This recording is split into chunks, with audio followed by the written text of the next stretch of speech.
Hey guys, tonight we begin with the remarkable life and path of Miyamoto Musashi, the legendary Japanese swordsman, artist, and philosopher whose fearless spirit helped shape the way of the samurai.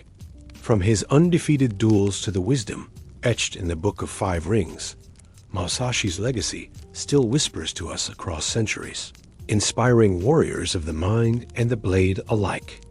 So before you get comfortable, take a moment to like the video and subscribe, but only if you genuinely enjoy what I do here. And let me know in the comments where you retuning in from and what time it is for you. It's always fascinating to see who's joining us from around the world. Now dim the lights, maybe turn on a fan for that soft background hum, and let's ease into tonight's journey together. Your story begins in 1584, during what historians politely call a complicated time in Japan, and what you, if you could talk as a newborn, might have called an absolute mess. The Sengoku period, or Warring States era, was less about polite tea ceremonies and more about who could backstab faster, march armies quicker, and build castles bigger. Basically, it was medieval Japan's version of an aggressive real estate market.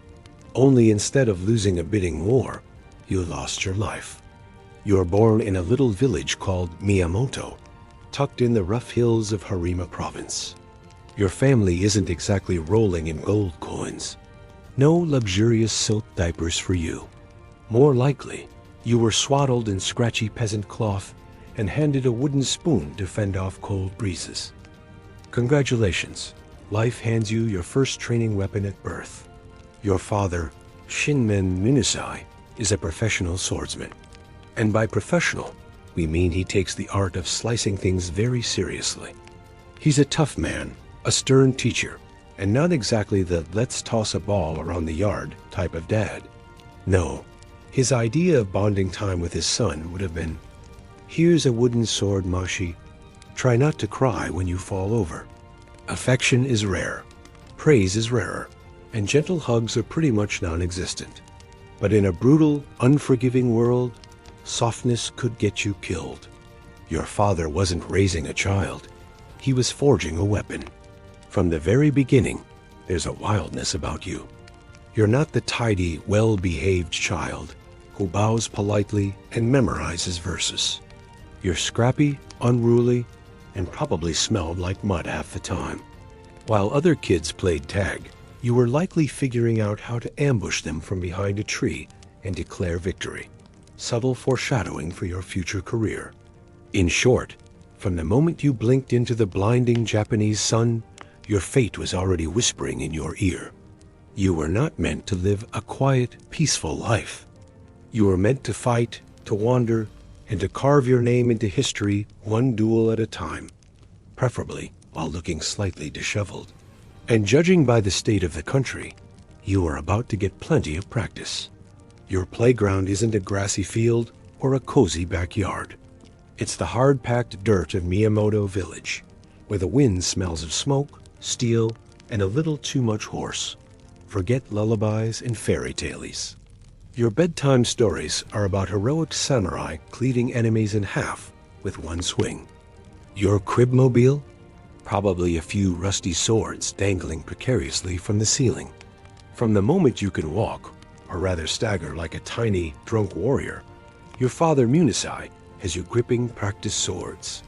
While other kids are learning to write simple kanji, you're learning how to parry a death blow. Call it an unconventional education. There's no participation trophy in your household. If you lose a sparring match, you don't get a cookie. You get a fresh bruise and a lecture on why hesitation equals death. Musashi is a hard man. Legend says he won official duels under the Ashikaga shogunate, but parenting wasn't exactly his strong suit. His love is sharp-edged, practical, and delivered with the subtlety of a cannon blast. Praise?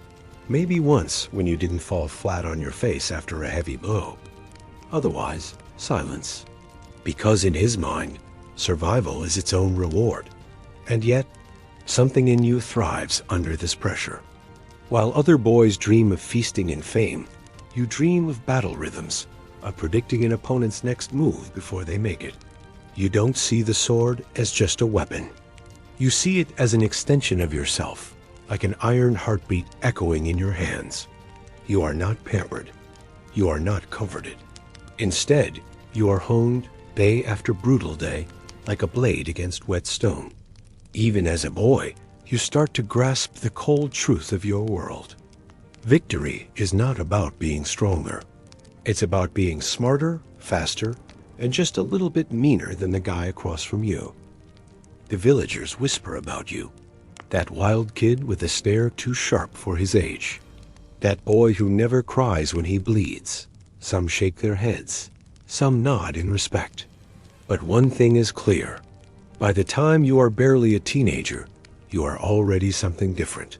Not just a boy. Something far, far more dangerous is growing inside you. It happens when you reach 13, that awkward age, when most kids are trying to figure out how to catch a fish, or maybe survive a spelling bee. You, however, are preparing to commit legalized murder. Welcome to feudal Japan, where puberty comes with a side of sword fights. A traveling samurai named Arima Kihei shows up in town. He's from a local martial arts school, and he's cocky enough to think a village boy would never dare challenge him. Big mistake. Word gets around fast. Musashi is going to duel a real samurai.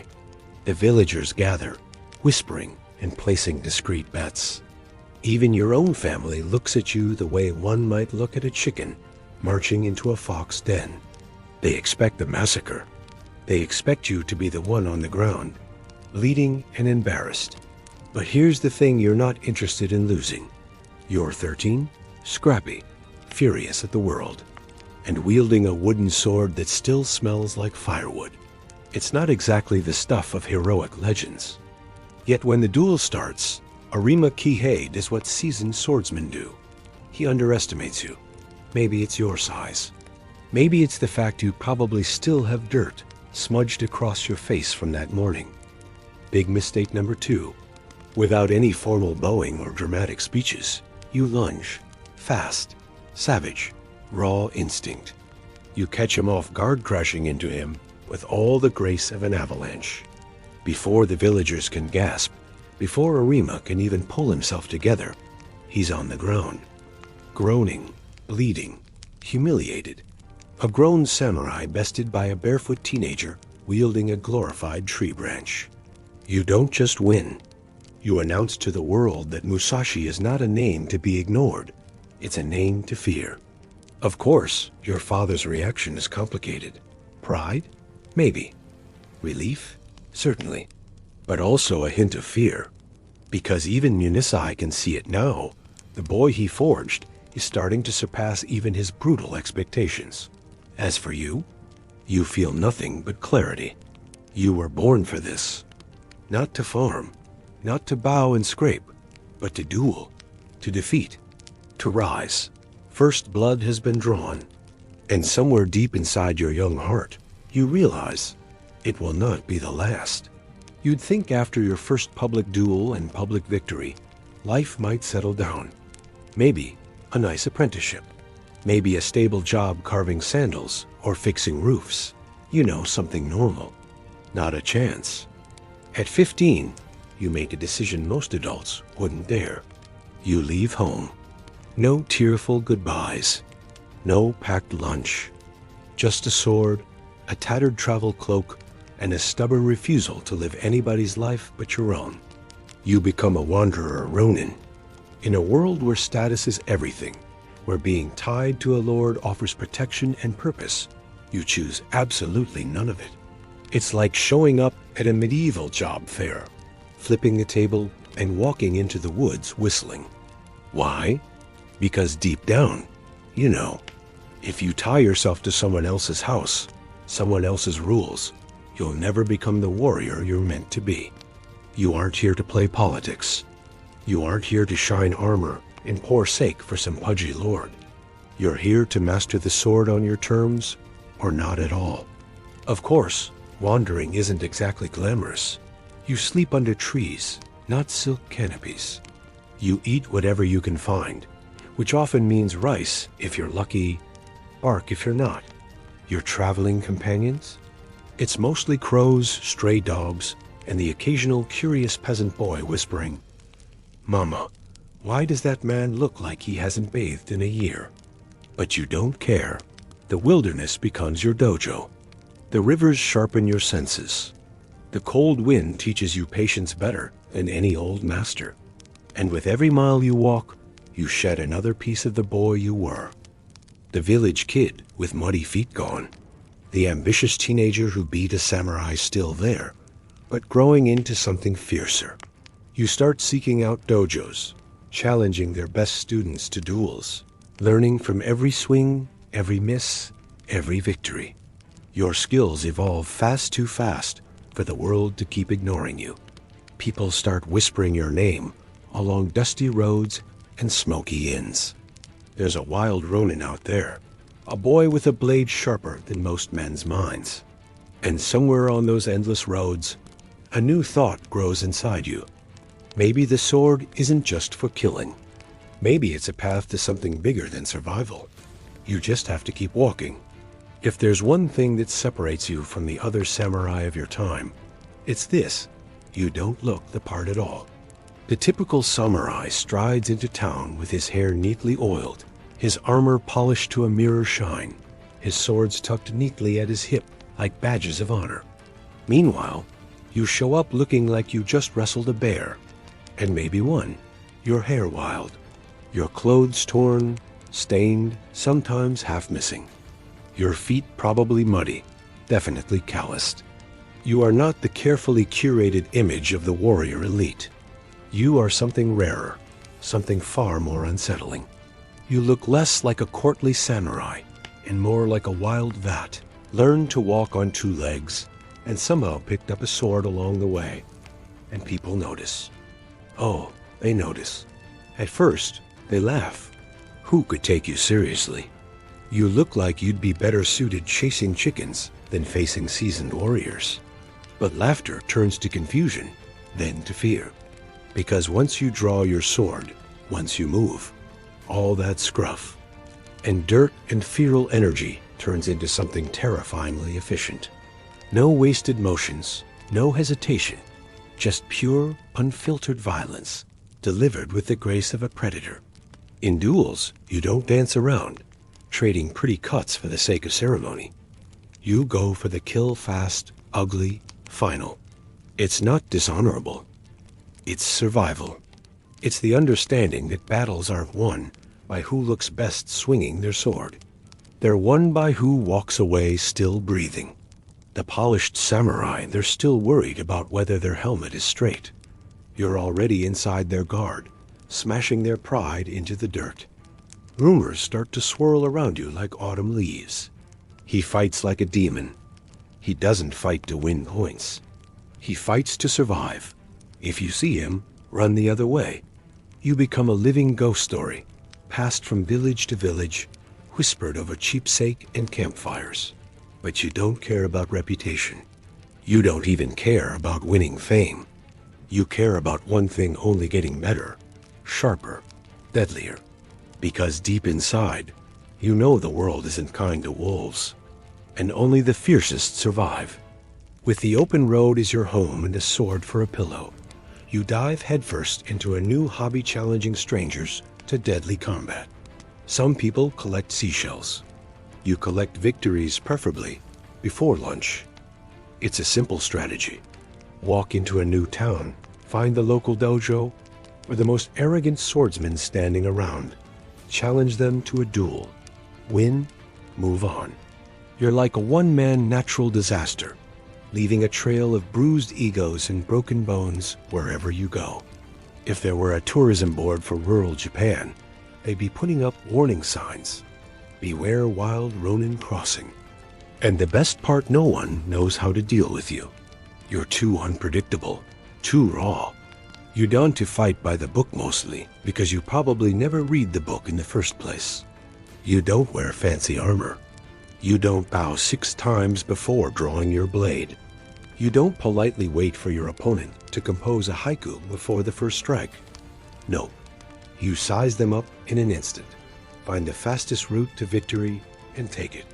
Brutal, efficient, and without apology. Sometimes you use a real sword, sometimes a wooden stick. Once, according to later legends, you beat a man senseless with a random batar you found lying around. Because for you, it's not about the weapon, it's about the mind behind it. And your mind? Sharp as the edge of a katana, and twice as dangerous. With every duel, you learn not just about technique, but about people, how they telegraph their fear through trembling hands, how their eyes widen a fraction before they strike, how pride always makes them predictable. You're not just fighting bodies, you're dismantling spirits. By the end of your teenage years, your win column looks ridiculous more victories and birthdays, more bruised opponents than there are flavors of sake. You don't stick around to bask in your fame. No trophy ceremonies, no parades. You just nod once, maybe mutter something profound like HN, and head for the next dusty road, the next opponent, the next lesson. Because somewhere inside, you know you're not dueling for money or even for survival anymore. You're dueling because it's shaping you into something unstoppable, something that even you are just beginning to glimpse. By the time you hit your late teens, you've developed a bit of a reputation, somewhere between fearsome sword prodigy and that slightly terrifying guy who might eat nails for breakfast. What really makes you stand out isn't just your fighting record. It's the fact that you refuse to do what everyone expects. You don't pledge loyalty to any lord. You don't tie yourself to a dojo or a war band. You are proudly and stubbornly a ronin, a masterless samurai. In a culture where who you serve is almost more important than who you are, this is basically like showing up to a royal banquet in muddy rags and challenging the host to an arm wrestling match. Respectable samurai look at you like you're some kind of walking scandal. No master, no patron, no permanent address. Surely he must be mad. But here's the thing they don't understand: freedom is your sharpest blade. Without a master to impress, you answer only to yourself. Without political games, you spend your energy honing your skills instead of polishing someone else's boots. Without a castle to protect, you carry your whole life on your backlight, fast, ready. Sure, life's rough. You don't get fancy armor handouts. You don't attend elegant tea ceremonies where noble women giggle behind silk fans. You don't even get a reliable dinner most nights. One memorable week, you survive entirely on stolen radishes and questionable river fish. But what you do get is priceless: the ability to evolve, adapt, and grow beyond the rigid limits set by tradition. Everywhere you go, lords and generals try to recruit you. Some offer gold. Others offer fine horses, land, silk kimonos. A few even offer daughters, though frankly, given your wild looks and constant smell of campfire, it's unclear if those offers are serious or just optimistic. And every time you bow sort of and refuse, because your path isn't gilded in gold. It's paved with blood, sweat, and quiet revelations. You're not here to be anyone's servant. You're here to master something bigger: the art of war, the art of strategy, and maybe the art of mastering yourself. You are Miyamoto Musashi, masterless, fearless, and just getting started. Somewhere between your 100th duel and your 1000th mosquito bite, sleeping under the stars, something shifts inside you. Fighting isn't just about strength. It isn't just about speed. It's about seeing the world differently. You begin to realize the sword is only the surface. Beneath every clash of steel is a battle of minds, a silent conversation in feints, pressure, rhythm, and fear. Victory doesn't belong to the fastest or even the strongest. It belongs to the one who understands. So you start thinking differently. When you approach an opponent now, you don't just study their stance or their sword. You study them, how they hold tension in their shoulders, how they blink when nervous, how they hesitate when the wind gusts dust into their face. You start predicting movements before they happen, not with magic, but with brutal attention to human weakness. You realize a duel is won long before the first blade swings. It's won the moment your opponent doubts themselves. It's won the moment they feel like prey and you feel like the storm coming for them. In many ways, you stop fighting people altogether. You start fighting their intentions. This is when you truly begin to separate yourself from the rest of the samurai world. While others are busy memorizing ancient techniques and polishing the same tired sword forms, you are inventing something new, something terrifyingly effective. You turn dueling into chess, played at the speed of lightning. Sometimes you win before the opponent even realizes the fight has started. A subtle shift in your stance, a smile, a real one, or something close enough to scare the life out of them. An unexpected movement, breaking all rules of style and tradition. And when they fall, confused and defeated, it isn't just because you hit harder. It's because you lived one move ahead and they never even realized it. You start to see life itself like this. Everything is strategy. Everything is timing. Everything is the balance between stillness and sudden, merciless action. The sword is just a tool. The real weapon is the mind. And yours, sharpened by hardship, hunger, and endless battle, is becoming as deadly as any blade you could ever wield. Somewhere along the endless roads you travel, beaten, bruised, and slightly more mosquito-bitten than any legendary warrior should admit, you have another realization. Why settle for just one sword when you can wield two? Yes, two hands, two swords. A revolutionary concept that every proper samurai back in their polished castles would scoff at while carefully adjusting their very formal, very traditional armor. You, however, don't have the luxury of worrying about tradition. You worry about staying alive. You worry about winning. So you start training relentlessly. A katana in one hand, a wakizashi, the shorter sword, in the other. Most people's brains short-circuit just thinking about it. But how do you parry and attack at the same time? But the styles, the schools, the sacred forms. Meanwhile, you're out in the woods, beating tree trunks into splinters, learning to move both arms independently, flowing like water, unpredictable as a summer storm.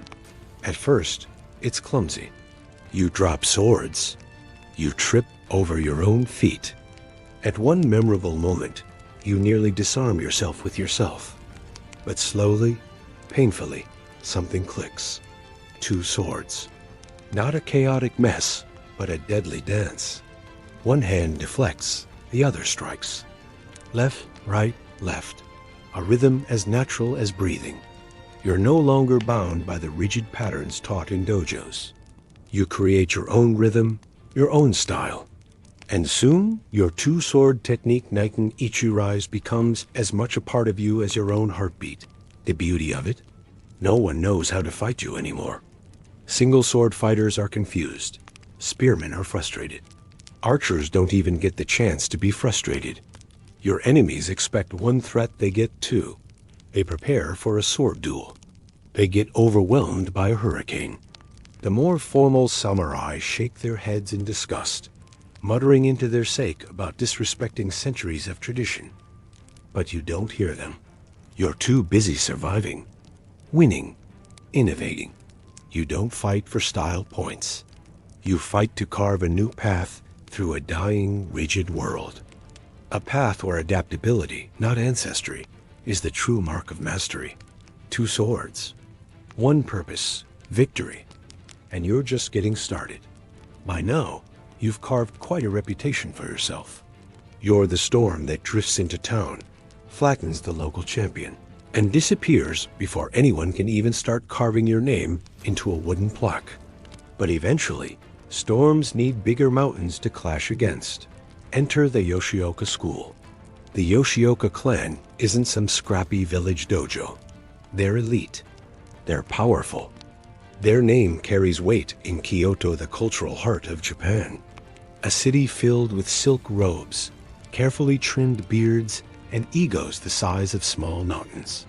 The Yoshioka aren't just teaching swordsmanship. They're practically an institution.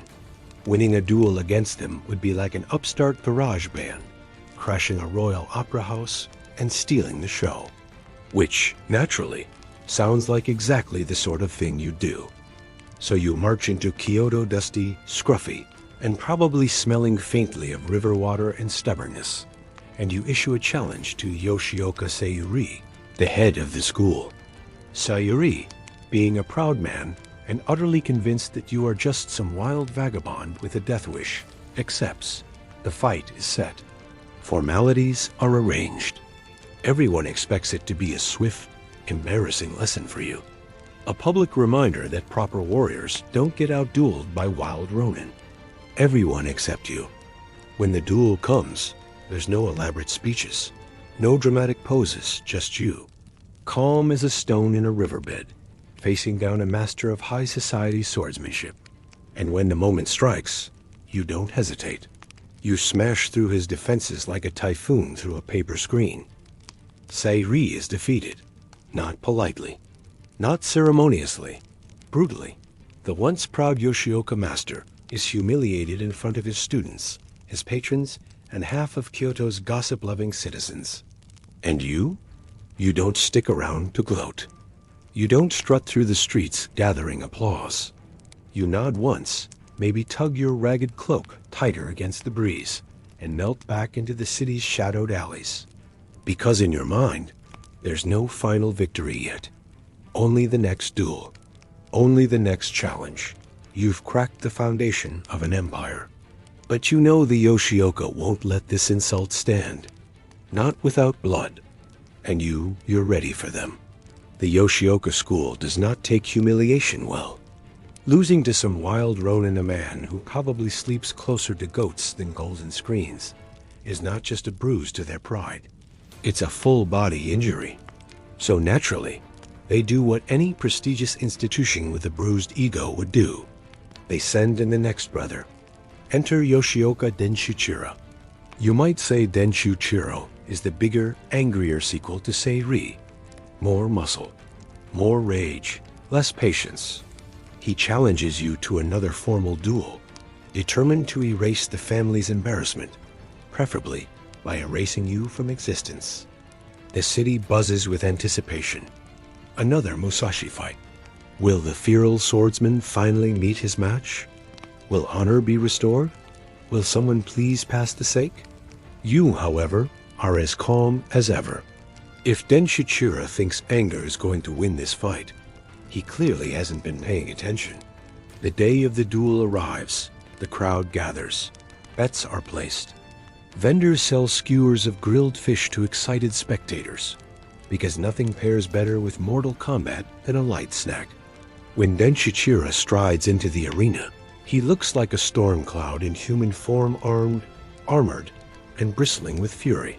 You look pretty much the same as always. Worn sandals. Simple clothes. A look in your eyes that says, I've already mapped out 3 ways to end this, and 2 of them are mildly insulting. The duel begins. Denshuchiro charges in heavy and hard aiming to crush you with brute strength. But you light, fast, strategic step just out of range, reading his every move like a badly written play. A few exchanges later, it's over. You land a devastating blow. Denshuchiro collapses. The Yoshioka's last hope crumples into the dirt. The crowd is stunned again. Some gasp, some cheer. Some immediately reconsider their life choices. The once mighty Yoshioka clan has now lost 2 sons to a scruffy, barefoot duelist who probably sharpened his sword on a rock that morning. And you? You give no speeches, no proud boasts. You simply turn and leave silent, steady like a force of nature that doesn't need to explain itself. But deep down, you know the Yoshioka aren't finished. They have one more desperate move left, and it's going to be anything but honorable. Defeat stings. Public, humiliating defeat? That burns like pouring sake over an open wound. And after losing not 1, but 2 heirs to your blade, the once proud Yoshioka school is teetering on the edge of collapse. They have a choice. Accept the losses with dignity, or throw whatever scraps of honor they have left into a bonfire and gamble everything on one last desperate strike. Guess which option they choose? The Yoshioka declare another duel. But this time, it's not a simple man-to-man match. Oh no, they plan an ambush. They target you, obviously. The goal: wipe the smug look off your face and restore honor with a hail of swords. Their strategy is simple. Lure you into a final duel against Matashira, the new, young head of the family. A child barely old enough to shave, thrust forward as a figurehead, while dozens of armed Yoshioka warriors hide nearby, ready to strike the moment you show yourself. Fair? Absolutely not.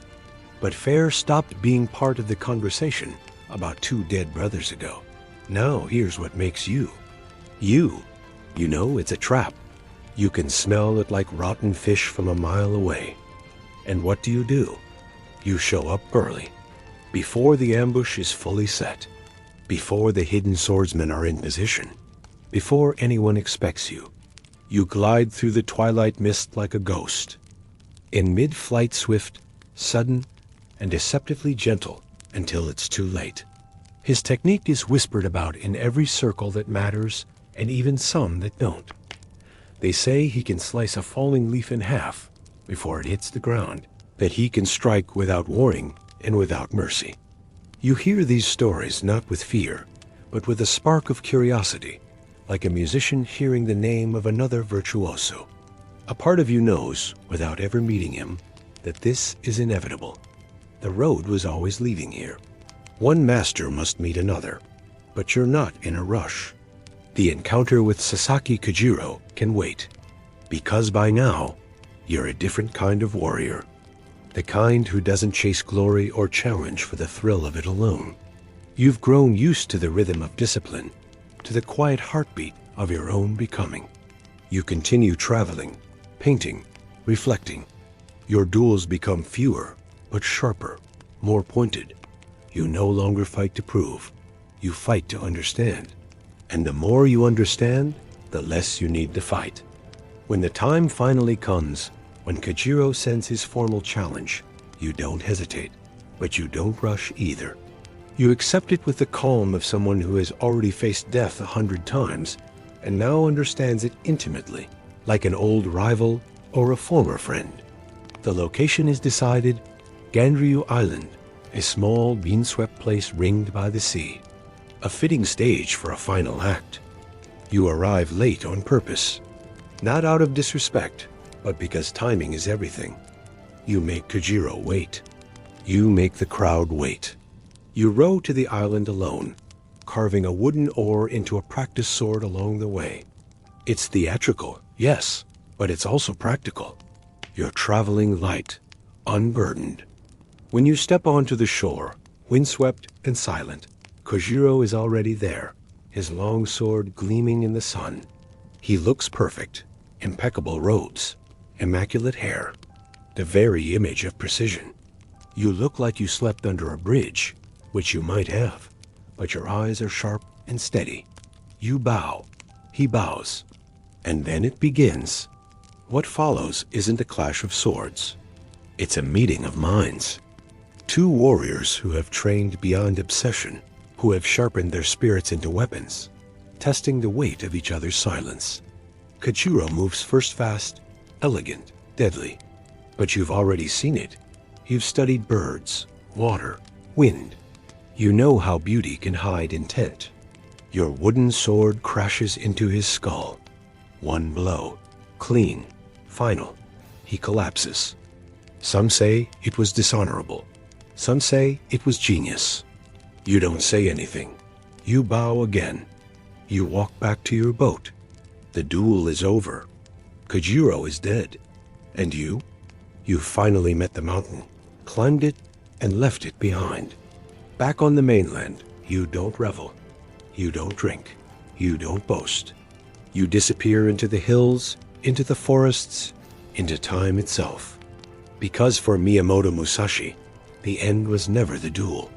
It was the path, the walk, the brushstroke, the echo of a blade humming in the still air long after the battle is done. You are not here to conquer the world. You are here to understand it, quietly, deeply, one step at a time. Quick, elegant, impossible to predict. He's not just good. He's a force of nature. A mirror of you, but polished, regal, almost civilized. And in a strange, quiet way, you're excited. Finally, a real challenge. Not another pompous blowhard to dismantle. Not another crowd of amateurs to outmaneuver. But someone who might actually push you. Someone who might force you to reach beyond even what you believed possible. Someone who might shape the edge of your being like a whetstone sharpens steel. Word drifts toward you, slow as drifting sakura petals. That Kajiro, yes, that Kajiro has been named fencing master for a noble lord. High honor, fine pay, clean clothes, steady meals. You, on the other hand, are still sleeping under temple porches, your travel cloak doubling as both blanket and napkin. But you don't mind, because deep inside, you know that paths like yours and Kajiro-E's were never meant to run peacefully side by side. No, they were carved by fate to meet spectacularly. The rumors begin to swirl, soft at first, like distant thunder rolling behind mountains. Two undefeated swordsmen, two minds honed like obsidian, two legends circling, yet only one destiny. And inside you, beneath the quiet breath of brushstrokes and calligraphy, the fire awakens. The old fire. The ancient, glowing coal you thought had long since cooled. The wolf stretches in its sleep. The blade hums, subtle, but insistent. You smile only faintly because you know what's coming. You've always known.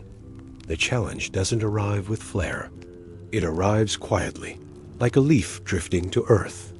A few careful words passed between wary messengers. Kajiro accepts. He will face you. No politics, no titles, no armies behind banners. Just two men, two blades, and the deep silence of fate settling over a rocky shore. The duel is set for Ganrijima, a lonely sliver of land in the Kanmon Straits. Quiet enough to escape the gaze of nobles, flat enough for a clean fight, and poetic enough that even the gods might lean in closer to watch. You hear the arrangements with the same gentle indifference that's always traveled with you. While others would fret, would write letters, would sharpen until their fingers bled, you do what you've always done. You barely nod. Challenge accepted. You prepare, but not in the ways they expect. You don't polish armor. You don't recite death poems. You don't meditate under waterfalls or select ceremonial garb. Your beard remains untamed. Your cloak remains travel-worn. Instead, you carve a sword from an oar, rough, wooden, functional. A bokken shaped from a paddle. Not a joke, not a performance. Just a quiet understanding that true power lies not in steel, but in strategy. Victory isn't about having the finest blade. It's about having the clearest mind. As you drift toward the island on a small boat, your oar sword rests across your knees. The breeze carries sea salt and silence. Around you, the world holds its breath. The tension tightens slow and deep like a drawn bow. This is no ordinary duel. This is a moment carved for the ages. And deep in your chest, you feel it. Not fear, not excitement, just a soft certainty. A knowing that something is about to shift. When the boat scrapes against the shore, you step onto the sand with quiet feet and steady hands. Your wooden sword smells faintly of river water and old journeys. And across the beach, Kajiro waits, tall, impossibly composed, dressed in elegant robes and carrying the Manahoshi Zhao, his great, sweeping blade, long enough to cast a shadow all its own. He is the picture of control, balance, grace. You, in contrast, look like a traveler who wandered off the wrong path. But that, too, is part of the plan. Whispers pass between onlookers. Retainers murmur. Fishermen squint. You're late. You're disheveled. You brought a stick. The insult on Kajiro's face is barely contained. His jaw tightens. his eyes narrow. He's already off balance. Good. You intended it that way. Because you know better than anyone that a duel isn't won when the swords clash. It's won when the mind falters. Kojiro unsheathes his weapon in one flowing, practiced motion. They say his technique, the swallow cut, can sever a bird's wings mid-flight. And as he begins to move, there's grace, precision, but something else too, a hesitation. So faint it might be missed by anyone but you. A flicker of doubt, a ripple in perfect stillness, caused by your absurdity, your unpolished presence, your ragged confidence. And in that heartbeat, you strike. You surge forward, not with arrogance, but with deadly intent. Your wooden blade sings through the air, cutting not just through wind, but through the moment itself. One perfect arc, one precise blow. The sound of wood cracking bone echoes like thunder trapped in a cave. Kojiro falls, instantly, final. The master, the legend, the swallow cutter crumpled. The witnesses freeze. The fishermen stop chewing. Even the sea breeze holds its breath. You lower your makeshift sword, calm, controlled. One more duel, one more storm past. But something feels different this time. Something heavier than usual in the silence that follows. Because this wasn't just another victory. This time, you didn't just win. You closed a chapter of history. Ganrujima lies quiet after the clash. The waves lazily lapping at the blood-sprinkled sand. The wind whispering through the grass as if afraid to disturb what just happened. You stand over Sasaki Kojiro's fallen body, the crude wooden sword still heavy in your hand. Victory complete. The water shimmers. The wind carries your name across the waves, and you wonder quietly what's left to conquer when you've already defeated everything. Kojiro's death lingers in the air long after you leave Ganrujima, not as a triumph, not as a trophy, but as a weight. At first, you try to brush it off. Another duel, another victory, just like the dozens before it. But this one is different, because Kojiro wasn't a thug from some backwater village. He wasn't an overconfident dojo master bloated on pride and little skill. He was something else. A true swordsman. A reflection of your own relentless pursuit of mastery. And you killed him, not just physically, but spiritually. You shattered a man who, had the world been a touch gentler, might have stood beside you rather than across from you. People celebrate, of course. They retell the story 100 ways. Musashi arrived late to unnerve Kojiro. Musashi carved a sword from an orb to mock him. Musashi struck him down before Kojiro could even blink. The tales swell, louder, more embellished. By next month, someone will say you rode to the island on the back of a giant fish and fought with a tree trunk. You hear these stories. You smirk at a few, but none of them feel like victory. They feel like the closing of a door you can never open again. With Kojiro gone, the world feels smaller, duller, a little emptier. Because now you understand there are fewer and fewer souls who can meet your blade with, understanding fewer who can share that razor-thin edge between death and brilliance. You didn't just defeat Kojiro, you outlived him. And somehow, that feels heavier than any wound. Late at night, beside a lonely campfire, the fight replays in your thoughts, not as guilt, not as regret, but as aching respect. Kojiro was the challenge you always hoped for, and now he is a ghost who walks beside you, silent and ever-present. You stare into the fire, its light flickering across your face. The road ahead stretches onward longer, lonelier, quieter, and somewhere deep within, you begin to realize the more victories you win, the more solitude you inherit. It's not the duels that will be your undoing. It's the emptiness they leave behind. After Ganrujima, the world hails you as unstoppable. The swordsman who felled Sasaki Kojiro. The ronin who fears nothing. A legend walking among mortals. And yet, for all the admiration, All the whispers that trail behind your every step like dust on the wind. You feel nothing. Victory used to burn like fire in your chest, lit by survival, fed by mastery.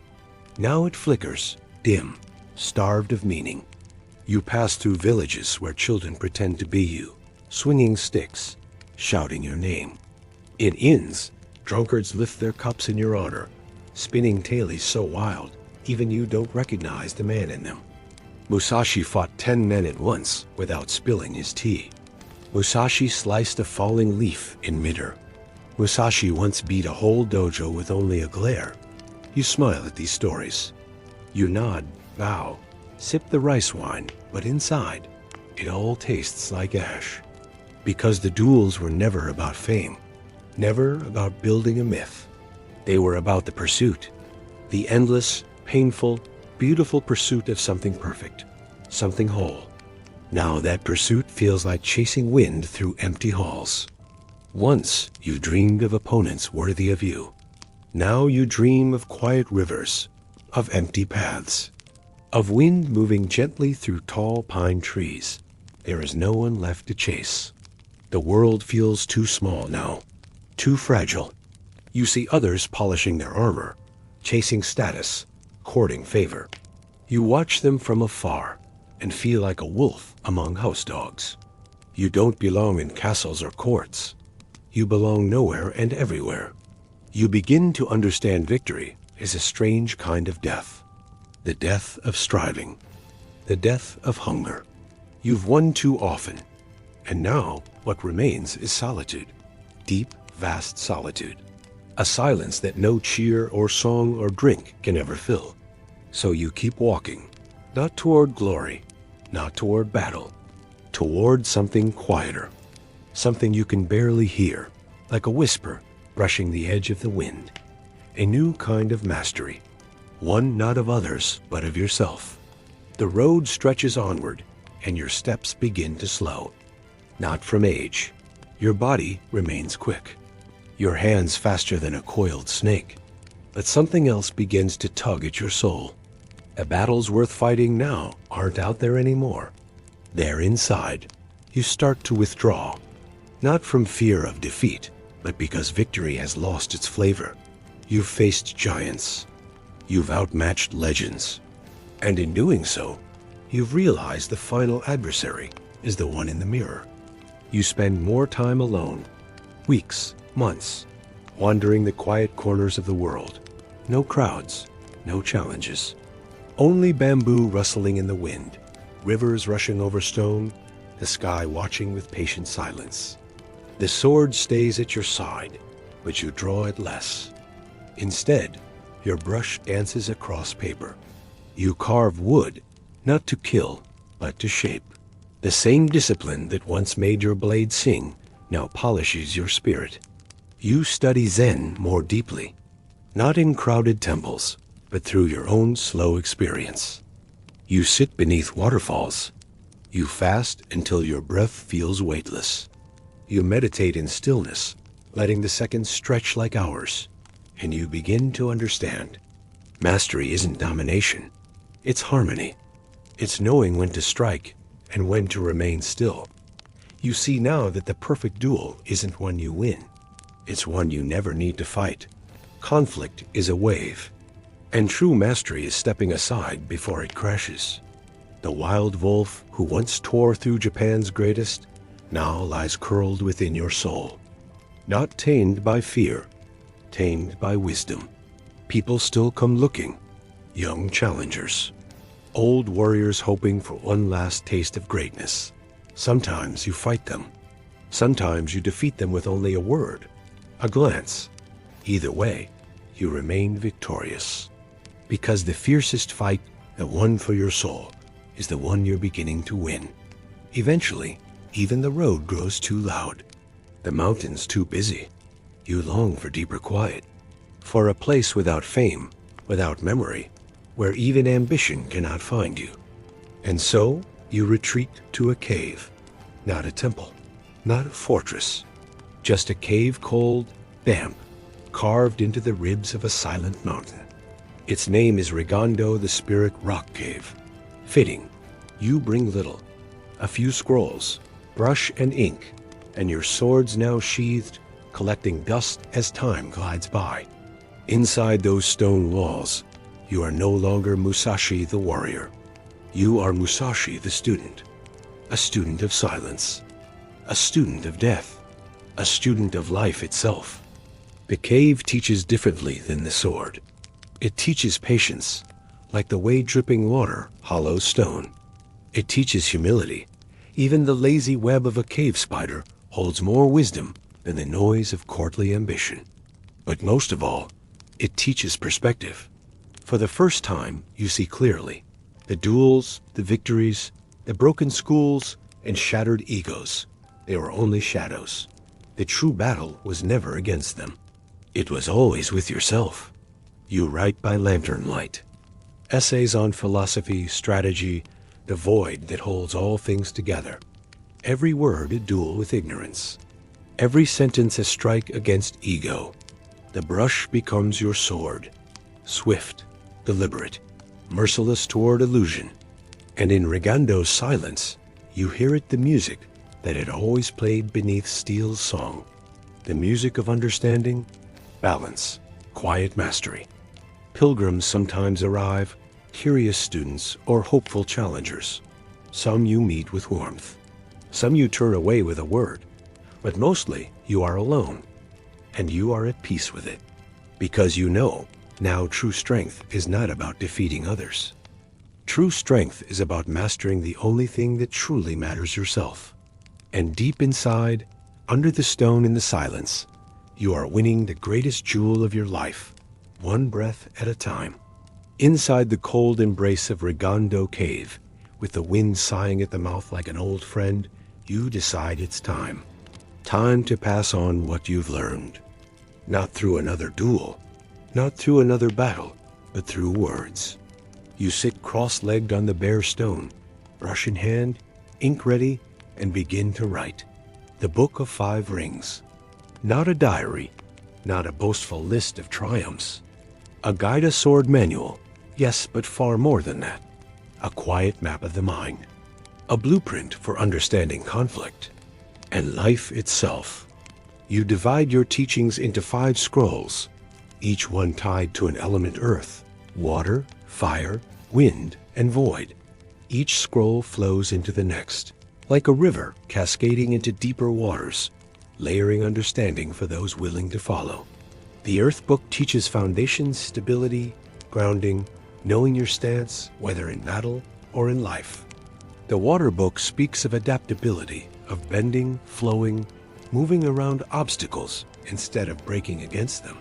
The Fire Book is about timing and force knowing when to strike, and how to act without hesitation, with clarity. The Wind Book offers perspective studying others, not to mimic, but to refine your own sense of self. And then the Void Book, the most mysterious of all. It captures the silence between thought and action, the place where true mastery hides, not in doing, but in being. You write simply, plainly. No flowery words, no grandeur.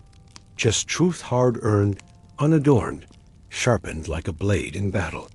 Every line is struck with care, like hammering steel into shape. You're not writing for praise, not for scholars or crowds.